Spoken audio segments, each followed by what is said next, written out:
King Obadal became king at 19 after his father was poisoned in a royal plot. He ruled with a burning sense of vengeance, believing love was weakness. His punishments were swift: stealing, your hand was marked; disrespect, banishment; disobedience, death. Yet his people didn't hate him. They feared him. He never smiled, never played, never visited the poor. The last time he showed emotion was 12 years ago, the day his wife, Queen Ifeoma, died during childbirth. The child, a stillborn, they told him, but the midwife vanished shortly after, and the pendant his wife always wore, gone. He buried his heart with her. Every year King Obadal rode through the towns in golden armor to inspect the land. On the 12th year of his reign, something strange happened. A blind boy stood in the middle of the road,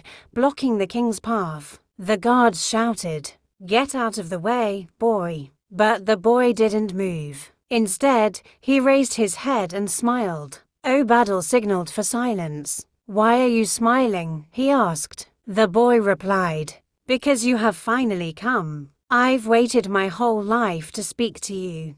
Gasps filled the air. Who dares speak like that to the Iron King? Obadal dismounted, curious. "What is your name?" "Olu," the boy said. "But I have no father. I was born in fire." Obadal's face changed. "Hi. 12 years ago, a fire in a cottage near the royal quarters. I was told I was the only survivor." The king's heart skipped. "What do you want from me?" he asked. "To return what belongs to you," the boy said, and handed him a burned wooden pendant. It was the same pendant Queen Ifeoma wore the day she died. Obadal trembled. He took the pendant, turned it over. Engraved behind it were the words, "My son, my soul." His eyes widened. "Where did you find this?" "Around my neck. The day they pulled me from the fire," Olu said. The king staggered. "They told me. The child died." Olu replied, "They lied."